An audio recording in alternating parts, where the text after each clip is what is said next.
पाकिस्तान में इमरान खान के नाम पर किसी भी वक्त गृह युद्ध हो सकता है। पूरा पाकिस्तान किसी भी वक्त जल सकता है। इधर पुतिन के बारूदी हमलों से यूक्रेन में नॉन स्टॉप तबाही मची है। 2025 में पूरे साल जंग रोकने की कोशिश होती रही, लेकिन युद्ध थम नहीं पाया। जो थोड़ी बहुत उम्मीद थी वो पुतिन के घर ड्रोन अटैक के बाद वो भी खत्म हो गई। आखिर यूक्रेन के ड्रोन अटैक का बदला लेने की क्या तैयारी कर रहे हैं पुतिन की सेना?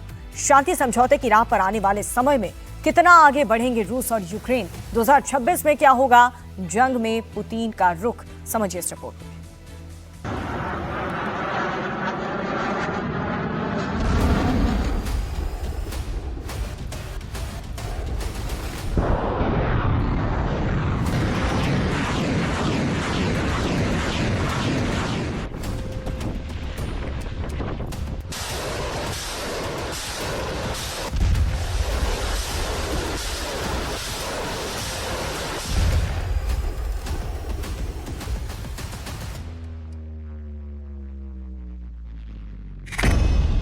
क्या 2026 में थम जाएगा रूस यूक्रेन युद्ध?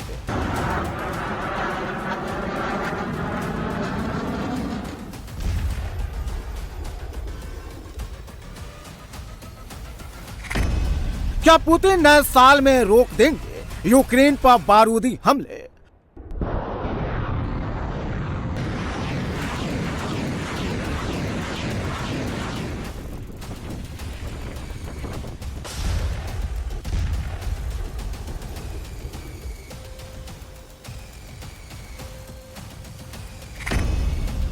आखिर कब लागू होगा ट्रंप का शांति समझौता?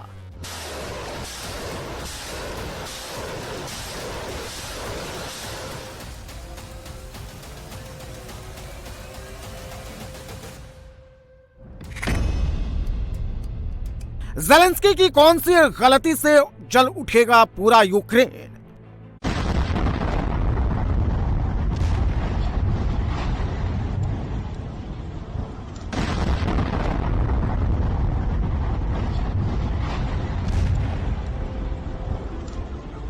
आज 2025 का आखिरी दिन है। कुछ ही घंटों में 2026 की शुरुआत होगी। जो 25 में नहीं हो पाया, क्या वो 26 में होगा? क्या रूस और यूक्रेन के बीच चल रही जंग पर नए साल में ब्रेक लगेगा? ट्रंप से लेकर दुनिया के कई मुल्क रूस यूक्रेन के बीच युद्ध को रोकने की कोशिश कर चुके हैं। ट्रंप तो लगातार दोनों देशों के राष्ट्रपतियों के संपर्क में है, उनके साथ मीटिंग कर रहे हैं, शांति समझौते पर बात हो रही है। लेकिन पुतिन के यूक्रेन पर बारूदी हमले थमने का नाम नहीं ले रहे हैं।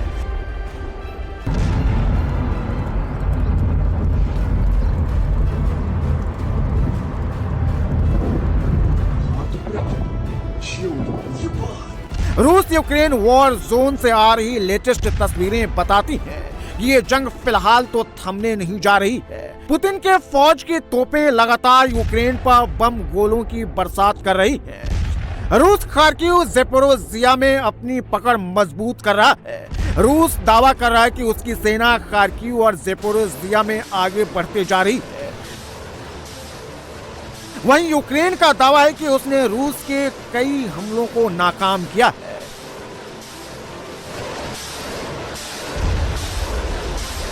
रूस की डिफेंस मिनिस्ट्री के मुताबिक पिछले 24 घंटे में रूस ने खार्किव और ज़ेपोरोजिया में 150 से ज्यादा यूक्रेन के ठिकानों को तबाह किया है, जिसमें नाटो देशों के हथियार और फ्यूल डिपो शामिल है। साथ ही यूक्रेन की तरफ से भेजे गए 18 ड्रोनों को भी नष्ट किया है। खार्किव और ज़ेपोरोजिया ही नहीं, डोनेट्स्क में भी पुतिन की फौज कहर बरपा रही है। रूस के मल्टीपल लॉन्च रॉकेट सिस्टम ताबड़तोड़ डोनेट्स्क में ज़ेलेंस्की की सेना को निशाना बना रहे हैं। बमों की ऐसी बारिश हो रही है, यूक्रेन की सेना को संभलने तक का मौका नहीं मिल रहा है। रूस ने डोनेट्स्क में यूक्रेन के electronic warfare station, counter battery radar और हथियार डिपो को नेस्तनाबूद कर दिया है। पुतिन इतने में ही थमने को तैयार नहीं है। पुतिन के एक कदम ने ज़ेलेंस्की के दिल की धड़कन और बढ़ा दी है। रूस ने बेलारूस में ओरेशनिक हाइपरसोनिक तैनात कर दी है। बेलारूस में ओरेशनिक हाइपरसोनिक मिसाइलों की तैनाती यूक्रेन के लिए एक बड़ा खतरा है। रूस ने अगर बेलारूस से इन मिसाइलों का इस्तेमाल किया तो यूक्रेन के डिफेंस को आसानी से भेदा जा सकता है, जिससे भारी तबाही मच सकती है।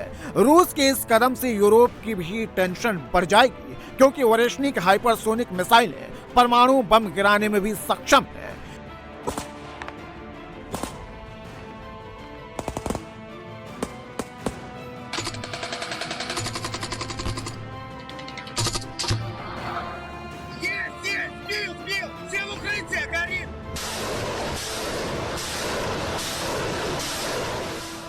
इस बीच यूक्रेन की एक गलती ने आग में घी डालने का काम किया है। यूक्रेन ने रूस के राष्ट्रपति पुतिन को नींद में ही उड़ाने की साजिश रची। आधी रात पुतिन के नौगरोद वाले घर पर 91 ड्रोनों से हमला हुआ, मगर हमले की ये साजिश नाकाम हो गई। ड्रोन अटैक पर रूस ने सीधे यूक्रेन को जिम्मेदार ठहराया है। अब यूक्रेन पर रूस के काउंटर अटैक का खतरा मंडरा रहा है। रूस के जवाबी हमले में टारगेट पर ज़ेलेंस्की ही होंगे। अब सवाल है कि क्या ज़ेलेंस्की बच पाएंगे। रूस के पास लंबी दूरी की मिसाइलें हैं, वे कीव को निशाना बना सकती हैं। हालांकि ज़ेलेंस्की का ठिकाना गुप्त है, लेकिन रूसी जासूस उसके बारे में पता करने में जुट गए हैं। पुतिन के आवास पर अटैक की रूस ने जांच शुरू कर दी है। पुतिन ने सेना को जवाबी कार्रवाई का आदेश भी जारी कर दिया है। वहीं अमेरिका ने पुतिन के घर पर ड्रोन अटैक को लेकर नया गेम शुरू कर दिया है। नाटो में अमेरिका के राजदूत मैथ्यू विटेकर ने रूस यूक्रेन के रवैये से फिलहाल तो नहीं लग रहा है जंग रुकने वाली है। पुतिन जो चाहते हैं उसे हासिल करके ही युद्ध पर ब्रेक लगा सकते हैं। इधर ज़ेलेंस्की भी झुकने को तैयार नहीं है। ऐसे में आने वाले समय में भी रूस यूक्रेन के बीच बारूदी एक्शन चलता रहेगा।